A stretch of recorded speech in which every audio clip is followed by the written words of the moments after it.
에서 50장 4절부터 9절까지 있는 말씀을 나누겠습니다.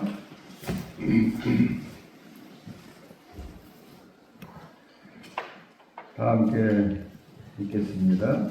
주 여호와께서 학자들의 혀를 내게 주사 나로 곤고한 자를 말로 어떻게 도와줄 줄을 알게 하시고 아침마다 깨우치시되 나의 귀를 깨우치사 학자들같이 알아듣게 하시도다. 주 여호와께서 나의 귀를 깨우쳤으므로 내가 거역하지도 아니하며 뒤로 물러가지도 아니하며 나를 때리는 자들에게 내 등을 맡기며 나의 시험을 뽑는 자에게 나의 뺨을 맡기며 모욕과 침뱉음을 당하여도 내 얼굴을 가리지 아니하니라. 주 여호와께서 나를 도우시므로 내가 부끄러워하지 아니하고 내 얼굴을 숫돌같이 붉게 하였으므로 내가 수치를 당하지 아니할 줄 아노라. 나를 의롭다 하시는 이가 가까이 계시니 나와 나를 사랑하 누구냐. 나와 함께 설치라. 나의 대적이 누구냐. 내게 가까이 나아오시리라. 보라, 주 여호와께서 나를 도우시리니 나를 정죄할 자 누구냐. 보라, 그들은 다 꽃과 같이 헤어지며 좀이 그들을 거두리라. 예수님의 고난 주간을 당하면 우리 모든 그리스도인들은 예수님이 얼마나 심한 고난을 당하셨을까 하면서 평소보다는 더 마음이 울컥해지고 더 주님의 아프심을 마음 아파하며 고난에 동참하려고 합니다. 그렇다면 과연 예수님을 그토록 슬프게 만들고 고민하게 만들고 고통스럽게 만든 것은 도대체 뭘까요? 일반적으로 생각하기를 예수님이 사람들에게 오늘 우리가 읽은 것처럼 막 매를 맞고 수염을 뽑히고 얼굴을 주먹으로 맞고 십자가를 치고 창에 찔리고 채찍으로 맞고 그랬을 것이다. 그렇습니다. 그게 얼마나 힘들까요? 그러나 그 이상입니다. 그건 아무것도 아니에요. 십자가형을 받은 수백만 명의 많은 십자가형을 받은 사람은 똑같은 육체의 가혹한 행위를 당하였습니다. 특별히 한국 교인들은 이성적이기보다는 훨씬 더 감성적입니다. 그래서 예수님의 진짜 고통이 뭔가를 모르고 그냥 맞은 것에 대해서만 아파하고 그리고 지나고 나면 고난주간이 지나면 깨끗이 잊어버리기 쉽습니다. 저는 이런 설교를 여러 번 했습니다. 예수님을 진짜 고통스럽게 한 게 뭐예요? 그걸 오늘 다시 한번 말씀드리고자 합니다. 그래야만 이 순환주간이나 지나고 나서 우리가 일생 동안 주님을 섬기며 사는 동안에 주의 고난, 나를 위한 고난 당하심이 나로 하여금 하나님을 거역하지 않게 하고 기쁨으로 하나님을 따르게 만드는 것이지, 이것이 교회 행사로 지나면 아무 의미도 없고 사실은 할 필요도 없습니다. 오늘 우리가 읽은 이사야서 50장 4절부터 9절까지에서 가장 중요한 대목은 내가 부끄럽지 않다는 것입니다. 그래서 오늘 설교 제목이 그러나 부끄러움은 없었다. 여러분이 공개적으로 여러분의 얼굴에 침을 뱉었어. 누가 나의 얼굴에 침을 뱉었어. 어떻게 하시겠어요? 여러분의 따귀를 때리셨어. 맞았어. 어떻게 하시겠어요? 부끄러움이다. 수치라는 말에 성경의 구약에 쓰여진 이 성경의 수치스럽다. 부끄럽다는 말의 본래 의미는 얼굴이 붉어지다는 뜻이에요. 얼굴이 붉어지다. 그렇잖아요. 우리가 수치심을 상대가 어떤 사람에 대해서 가해를 당해서 그런 지경에 처했다면 어디부터 달라져? 얼굴부터 달라져. 얼굴이 막 빨개지고 귓볼이 빨개게 돼. 그 히브리 말에 부끄럽다, 수치스럽다는 얼굴이 붉어지다는 말의 뜻을 가지고 있습니다. 그런데 주님께서 뭐라고 하셨어요? 내 얼굴이 어떻게 하셨다고요? 부싯돌처럼 붉게 하였다. 예수님은 그런 모욕을 당하시고 매맞음을 당하시고 침뱉음을 당하시고 얼굴이 붉어지지 않았다. 부싯돌은 차돌입니다. 이 차돌을 쇠붙이로 탁 치면은 거기서 불이 번쩍해서 옛날에 성량이 없는 사람들, 우리 조상들은 거기다 마른 쑥을 잘 비벼서 거기다 넣고 부싯돌을 쳐서 그 순간적으로 일어나는 불빛에 숯이 불이 붙어서 그걸로 담배를 피우고 그것으로 불을 뗐어요. 예수님에게 역사상 한 번도 있은 적이 없었던 이런 폭력적이고 무자비하고 쏟아지는 수치에 대하여 그는 얼굴이 붉어지지 않았다. 난 너무 부끄럽다. 그렇게 하지 않으셨다는 거예요. 왜 그랬을까요? 우리가 그것을 알고자 하는 거예요. 한마디만한 말만 들어도 얼굴이 확 변해가지고 예수 그리스도인이라는 사실을 까맣게 잊어버리고 혈교로 대하는 우리들이 되어서는 안 되는 것이. 예수 그리스도의 고난에 대하여서 깊이 생각해요. 성경 알고 읽고서 성경을 줄줄이 외고 성경에 예수님이 어떻게 당했다 그거 알면 뭐예요? 그것이 우리에게 무엇을 가르쳐 주는가? 우리가 어떻게 되어야 한다고 가르쳐 주는가를 알아야 되는 거예요.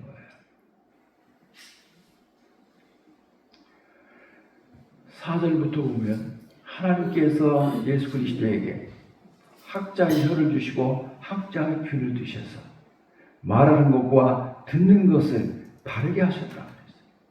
예수 그리스도의 말씀이 사람들의 필요를 정확하게 맞추는, 사람들이 말하지 않아도 또 말을 해도 그 말의 진의가 무엇인지를 알아듣는 학자의 귀를 주셨다고 했어요. 그래서 예수 그리스도의 말씀에는 부실한 말씀이 없고 부정확한 말씀이 없고 쓸데없는 말씀이 없다고 했어요. 그래서 이 세상에 오셔서 사람에게 말씀하신 모든 말씀들이 다 옳은 말씀이고 우리에게 필요한 말씀이고 우리에게 합당한 말씀을 하셨고 사람들의 말도 제대로 이해하여 오해함이 없었기 때문에 메시아 사역을 감당할 수 있었습니다. 그런데 사람들은 어떻게 했어요? 여기 나와 있는 것만 하더라도 이런 모욕과 이런 수치를 그에게 안겨주려고 했습니다. 예수님의 순환의 모든 과정과 일어날 일들을 보면 목적은 딱 하나예요. 예수님에게 수치심을 느끼게 해서 예수님 스스로 무너지게 하려고 하는 것이라고. 예수님에게 수치심을 심어주어서 예수로 하여금 스스로 무너지게 하는 것이라고요. 그러면 예수님의 고통은 어디 있었는가? 예수님처럼 십자가형을 당한 사람은 수를 헤아릴 수 없이 많아요. 그러니까 그건 난 얘기하지 않으려고 그럽니다. 예수님만 경험할 수 있는 고난이 십자가형, 이 고난 주간에 있었다는 얘기예요. 첫째, 그는 자기가 고난받을 것, 어떻게 고난받을 것을 너무나 잘 아셨어요. 요한복음 2장에서 예수님께서 사람에게 자기 자신을 의탁하지 아니하였으니 이는 사람의 속에 있는 것을 아심이라. 처음부터 가룟 유다가, 처음부터 예수의 제자가 가장 결정적인 순간에 다 버리고 도망갈 것을 아셨습니다. 그럼에도 불구하고 그들과 함께 3년 반 동안이나 숙식을 같이 하시면서 갈릴리로부터 유다까지 다니시면서 복음을 전했어요. 여러분, 누가 여러분을 해치고 누가 여러분을 배신할 것이고 누가 뒤에서 욕하는 것을 아시면 여러분이 견딜 수 있습니까? 예수님의 고통은 그런 데서 오는 거예요. 예수님만이 알고 있는 존재하신 능력 때문에 예수님은 고통을 당하신 거예요. 자기를 배신할 제자들을 보면서 고운 마음이 들었겠어? 아는데 말이에요. 모르면 괜찮아요. 모르는 게 약이라는 말이 있잖아요. 정말 지당한 말씀이에요. 뭐가 예수님을 그토록 고민하여 죽게 만들었어요? 매 맞기 전에 그는 말하기를 내가 고민하여 죽게 되었다고 했습니다. 매를 맞으시면서는 한 번도 그런 말씀을 하지 않으셨고 찡그리지도 않으셨고 피하지도 않으셨습니다. 예수님에게 진짜 고통을 준 것은 예수님의 고난은 육체에 가한 고난이 아니라는 거예요. 왜? 그런 일이 있기 전에 나는 내 마음이 심히 고민하여 죽게 되었다고 제자들에게 하소연했잖아요. 예수님이 겟세마네 동산에서 그랬잖아요. 예수님에게 전혀 다른 인간과 다른 고난이 무엇이냐면 자에게 주신 자유와 능력이에요.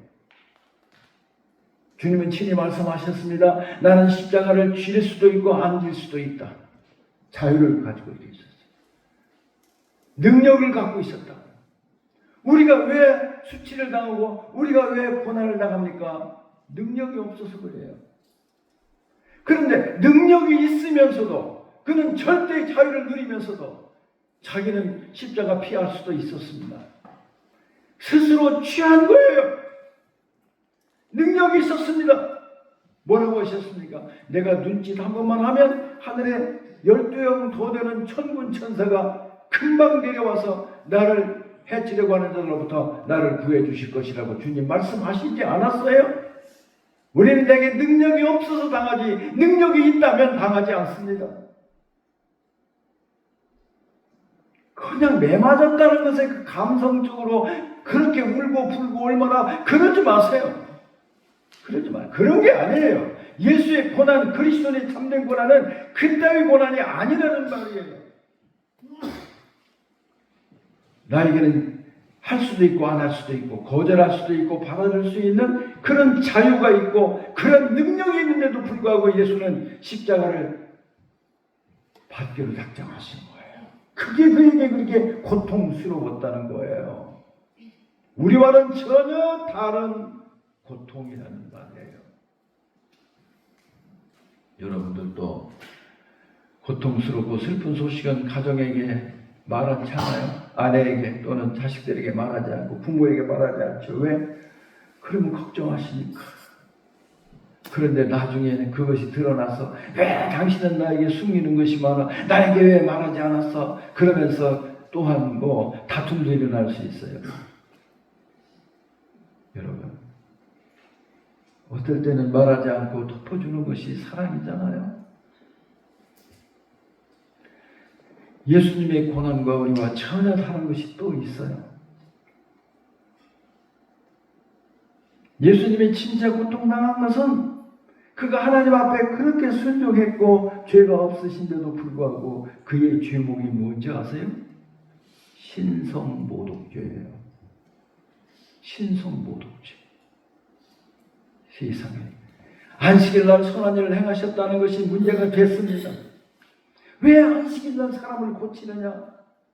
그래서 또한 성전에 들어가 봤더니 완전히 장사꾼들이 판치고 성전에서 돈벌이하는 이런 나쁜 사람들 판이었어요. 제사를 드리려면 재물을 사야 되는데 성전에서 파는 것만 사야 돼. 자기 집에 양이 수천 마리가 있어도 소용이 없어. 그래서 돈을 가지고 와서 성전 안에서만 사용하는 세겔이 있어. 일반인 바깥에서 사용하는 돈은 안 돼. 그래서 환전을 해야 돼. 환전할 때 그냥 환율을 높이 매기니까 제사드리러 왔던 사람이 어쩔 수 없이 엉터리 환율에 의해서 그냥 돈을 뺏기는 거야. 이 강도들이야. 그런 놈들이 팍치고 있었다 이 말이야. 신앙을 빙자하여 교회를 빙자하여 돈을 빼앗고 하는 이런 악덕스러운 이 저주받아야 될 얼마나 사기꾼들이 많습니까? 응? 이단들 얼마나 많느냐고요. 그래서 다 때려치웠어. 성전을 깨끗하게 하십니다.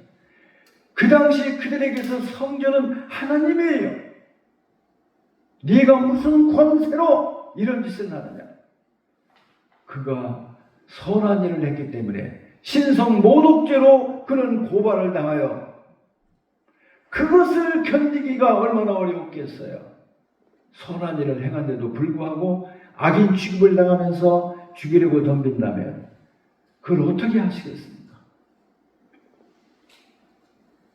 사랑하는 성도, 예수님의 고난은요, 우리가 말하는 그런 고통, 육체에 가해지는 아픔, 그런 정도가 아니라는 걸 아셔야 돼요.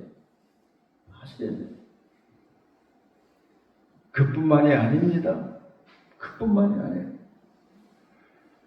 그에게 가해진 육체의 고통, 그 중에서도 제가 새벽 기도에도 말씀드렸습니다만, 가룟 유다가 예수를 배신하고 나서 예수님에게 흥정을 벌였습니다. 그랬더니 대제사장이 뭐라고 한 줄 아세요? 은 30냥을 주겠다고 그랬어요. 저는 이 말씀을 생각할 때마다 펄쩍펄쩍 뛰다 죽겠어요. 은 30냥, 그 당시 은 30세겔입니다. 1세겔은 1.7, 1.14g이에요. 우리 돈으로, 현재 돈으로 계산하면 1200만 원이에요. 그 당시 종과 노예의 값이 1200만 원이었어요. 대제사장들이 예수를 얼마나 무시했느냐면 그 위대한 예수 그리스도를 일반 노예값으로 평가절하했다는 얘기예요. 여러분의 몸값을 1200만 원으로 정하면 가만히 있겠어요? 예수님이 어떤 분입니까? 그런데 더 우리로 하여금 분노하게 만드는 것은 가룟 유다가 그 돈을 냉큼 받았다는 거예요. 예수님이 누구신지를 대제사장보다 더 잘 아는 가룟 유다, 예수의 제자가 예수님의 몸값을 노예시장에서 팔리는 노예값을 받고 만족했다는 거예요. 이건 불신자들을 향한 말이 아니라 오늘 그리스도인이라고 하는 우리들에게 가슴을 찌르는, 영혼을 찌르는 송곳 같은 거예요. 다른 사람은 예수를 모르니까 예수님의 욕하고 예수님을 아무렇게나 말한다 할지라도 우리는 알잖아요. 예수님이 여러분에게 얼마의 값이 있습니까? 도대체 예수님과 얼마를 주고 예수님을 바꿨습니까? 이것이 우리들의 죄악이라는 거예요. 이 생각을 하면 미쳐버릴 것 같아요. 예수님을 얼마나 가룟 유다도 대제사장도 모든 사람도 노예 정도밖에는 그렇게 여기지 않았다는 거예요. 여러분 견딜 수 있습니까? 내 주님을, 내가 평생 믿고 따르는 주님을 노예 정도로 평가했다는 걸 여러분이 듣고 가만히 있을 수 있느냐고요? 그걸 예수님은 아셨어요. 이미 예언자들을 통하여 정한값 곧 은 30을 주리라고 말씀했어요. 그걸 아시는 예수님이 얼마나 고통스러웠겠느냐. 마태는 기록하기를 예수님께서 고난을 당하시다 모든 제자가 다 도망갔다고 그랬어요. 그걸 예수님이 알고 계셨다는 거예요. 베드로도 가룟유다뿐이 아니야. 마태는 기록하기를 다 도망가니라. 그게 고통이었다는 거예요. 또 뭔 고통이 있을까? 인간 예수의 참모습을 보여주는 겟세마네 동산에서 3번이나 하나님 앞에 이 잔을 내게서 옮겨 주시옵소서라고 애통하며 하나님 앞에 부르짖을 때 하나님이 침묵하셨어요. 거절하셨어요.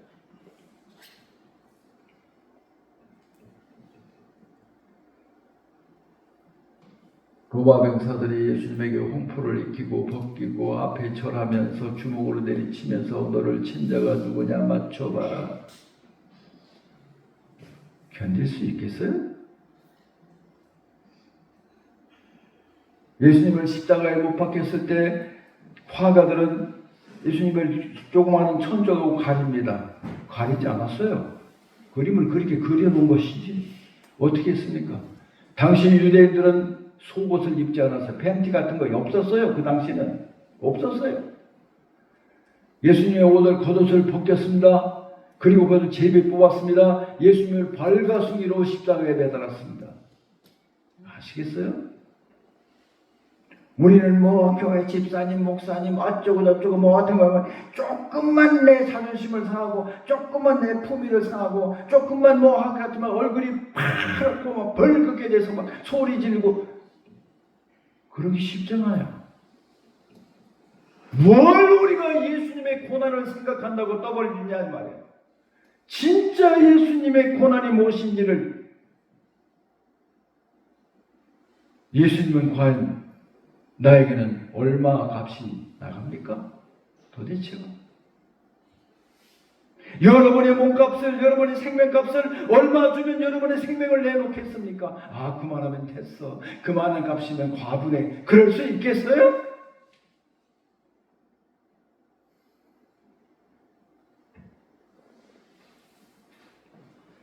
이렇게 가해지는 엄청난 상상할 수도 없는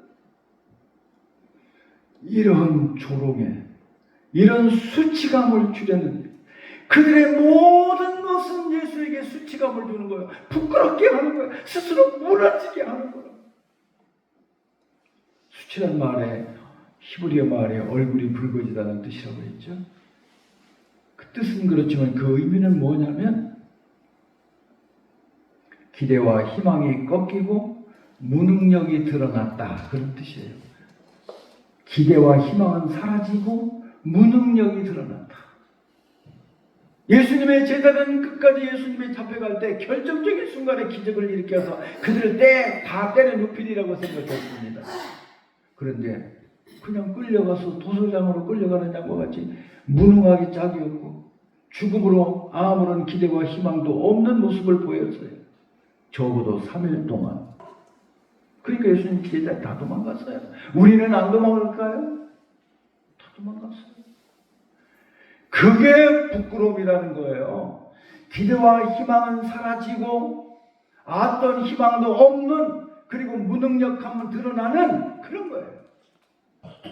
구약 성도들은 성경에 사용하는 부끄러움이라는 뜻을 두 가지로 요약하였습니다. 하나는 하나님의 법을 거스르는 것이 부끄러움이고 우상을 숭배하는 것은 정말 씻을 수 없는 부끄러움이라고 생각했어요.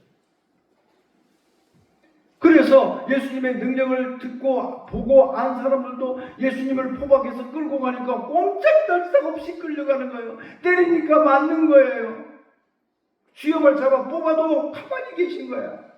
십자가에 매달아도 거기서 뛰어내리지 않는 거야. 뭐예요? 철저하게 예수는 무능력한 사람이라는 것이 드러난 거예요. 할 말이 없어요. 하나님 앞에 그렇게 아뢰었지만 하나님은 응답하지 않으셨어요. 하나님은 그걸 원하셨다는 거예요. 그런데 왜 예수님은 조금도 비굴하지 않으셨을까요? 묻는 말에 왜 대답하지 않으셨을까요? 왜 그랬어요? 아무리 우리가 예수를 부끄럽게 만들려고 하고 예수의 풍법을 깎아내리며 예수를 불명예스럽게 만들려고 해도 그는 부끄러워하지 않았고 그 얼굴을 부싯돌같이 굳게 하였느니라. 안색도 변하지 않았다는 거예요. 왜 그랬어요? 뭐 때문에? 뭐 때문에 그랬어요?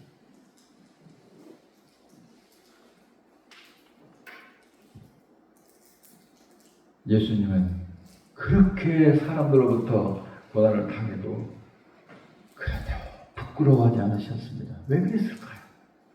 떳떳하니까. 떳떳하니까. 죄가 없으니까.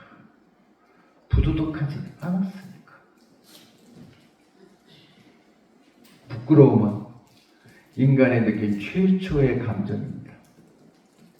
아담과 해와가 하나님의 말씀을 거절하고 범죄하였을 때 스스로 숲속으로 들어가 숨어 있었습니다. 그리고 그들의 몸을 보면서 최초로 수치감을 느꼈다고 성경은 기록하고 있습니다. 왜 느끼죠? 그런 건? 왜 느끼냐고요? 우리들 속에 있는 양심이 그건 잘못된 거야. 그렇게 알려주는 거야. 양심이라는 말의 뜻은 함께 안다는 뜻이에요. 함께 안다. 내가 잘못한 것을 내가 안다는 거야. 내가 그 잘못한 것을 내가 알 때 얼굴이 붉어지고 수치감을 느끼는 거예요. 우리가 아주 그냥 뻔뻔한 사람 뭐라고 말해요? 모렴치한 사람이라고요. 모렴치한 사람. 그런 사람 얼굴이 얼마나 두꺼워? 얼굴에 철판을 깔았다. 이건 제일 무서운 사람이고 저주받은 사람이에요. 부끄러운 일을 하면 얼굴이 붉어져야 되고 부끄러운 줄 알아야 되잖아요. 그래서 성경은 완악한 마음, 화인 마음, 붉게 타오르는 인두로 지져버린 마음, 그리고 무감해진 마음이에요. 그 사람은 영원히 멸망받습니다. 사랑하는 성도 여러분, 예수님의 고난은 우리가 생각하는 것 같지 않으나 그 고난을 우리가 그 중에 100분의 1이라도 당했다면 우리는 잘못이 없다 할지라도 부끄러워할 거예요. 그러나 예수님은 그 얼굴을 부싯돌같이 하였다. 왜? 죄가 없으니까. 죄가 없으니까. 부끄러운 일을 한 적이 없으니까. 근데 어떻게 그렇게 했어요? 여기 성경 읽어보니까 하나님의 도우심으로, 하나님 아버지의 도우심으로. 잘 기억하세요. 우리는 너무나 속된 생각을 하고 살아요. 하나님이 도와주셔서 내가 어려운 일을 당하지 않게 하시옵소서, 어려운 일을 피하게 하시옵소서, 이런 기도가 90%일는지도 몰라요. 이제는 그런 기도는 버리세요. 그런 기도는 버리세라고요. 그건 하나님이 듣고 싶어하는 기도가 아니에요. 어려움이 우리에게 닥쳐옵니다. 믿든지 안 믿든지. 믿음 외에도 닥쳐옵니다. 어떻게 해야 돼요? 하나님의 도우심은 왜 그런 일을 당하지 않게 하시지? 아니요, 다 당합니다. 그러나 그 고난을, 그 수치를 주님이 함께 겪으시면서 이기게 하시는 거예요. 통과하게 하시는 거예요. 여기 분명히 나왔잖아. 계속 하나님의 도우심으로 뭘 도왔어? 그 수치수는, 그 폭포같이 쏟아지는, 화살처럼 쏟아지는, 총알처럼 자기를 겨장하여 쏘아대는 모든 수치심으로 예수를 무너뜨리려고 하는 자들의 공격에 대하여 하나님이 함께 맞으십니다. 함께 맞으십니다. 우리가 신앙에 성장하려면 이걸 꼭 알아셔야 돼요. 지금은 우리가 계속 이제까지 여러분이 생각하는 건 내가 그리스도를 위하여, 그 하나님을 위하여 맞습니다. 위하여 살아야 되죠. 그 위에가 또 하나 단계가 있어요. 무슨 단계? 하나님과 함께. 하나님과 함께. 하나님을 위하여라는 삶이 하나님과 함께라는 삶으로 진전되어야 되고 변화되어야 돼요. 여호와께서 나와 함께 하셨다. 아버지와 나와 함께 하셨다. 사도 바울이 고린도 교회에 말하기를 너희는 하나님의 동역자들이요. 나도, 아폴로도, 베드로도 우리는 하나님과 함께 동역하는 자라. 그걸 모르니까 맨날 위하여만 하니까 마음속에 부담을 느끼는 거예요. 하나님은 위하여만이 아니라 이제 나와 함께 하자. 나와 함께 살아가자. 여기 함께 하시잖아요. 그런 비난이, 그런 욕됨이, 그런 수치심을 느낄 수 있는 일들이 그에게 쏟아져도 여호와께서 나와 함께 하셨다. 그러면서 그 결과에 대해서 말합니다. 수치가 뭐라고 그랬어요? 미래와 희망이 꺾이고 무능력이 드러나는 것이죠. 적어도 예수 그리스도는 3일 동안은 무능력해 보였고 아무런 희망이 없어 보였습니다. 죽은 지 3일 만에 다시 부활하시지 않았어요.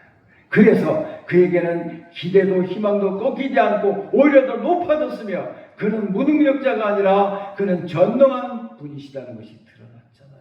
그게 부활이란 말이에요. 그것을 믿으셨다는 거예요. 우리 주님이 그걸 믿으셨다는 거예요. 고난 중에 주님이 나와 함께 하셔서 이 고난을 피하는 게 아니라 고난을 이기게 하셨다. 예수님은 겟세마네 동산에서 이것을 피하게 해달라고 기도했어요. 이 잔을 내게서 옮기시옵소서. 이 잔을 내게서 옮기시옵소서. 피하게 하시옵소서. 그런데 하나님께서는 거절하셨어요. 그래서 예수님은 기도를 마치신 다음에 일어나 제자들에게 뭐라고 그랬어요? 가자! 일어나 가자! 가자. 어디로 가? 십자가를 향하여. 자기를 모욕하는 자들, 자기를 죽이는 자들에요. 가자라고 말씀하셨어요.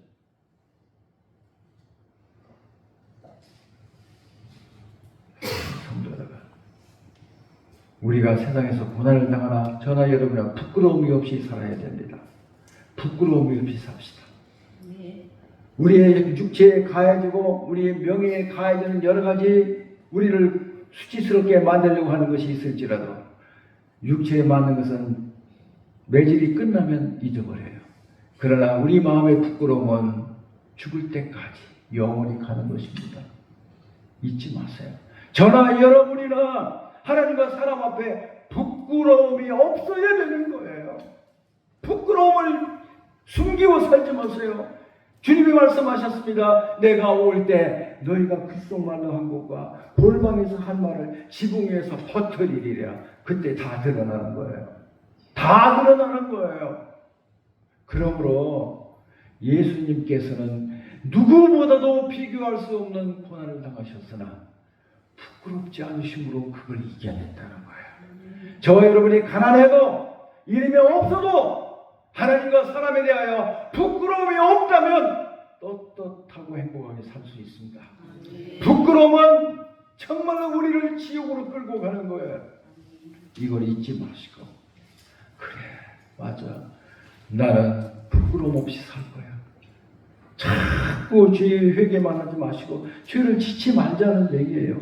이제 오후 예배에 제가 성경에 나타나는 십자가들에 대해 설교합니다.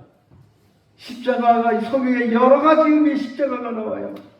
그러므로 오늘 우리는 그러나 부끄러움은 없습니다. 내가 가난하고 병들고 힘이 없으나 그러나 나는 부끄러움이 없다. 부끄러움은 가난보다 질병보다도 그 어떤 사고보다도 우리를 비참하게 만들고 우리를 불행하게 만들고 우리를 불명예스럽게 하는 거 아닙니까? 다짐하시기를 바랍니다. 주여, 주의 말씀을 거스리며 하나님보다 더 살아가는 것이 없게 하시옵소서. 나의 부도덕함으로부터 저를 멀리 옮겨 주시옵소서. 오직 주만 바라보겠습니다. 이 믿음 가지고 삽시다. 잠시 기도하고 성찬식 거행하도록 하십시오. 이 말씀 생각하십시오.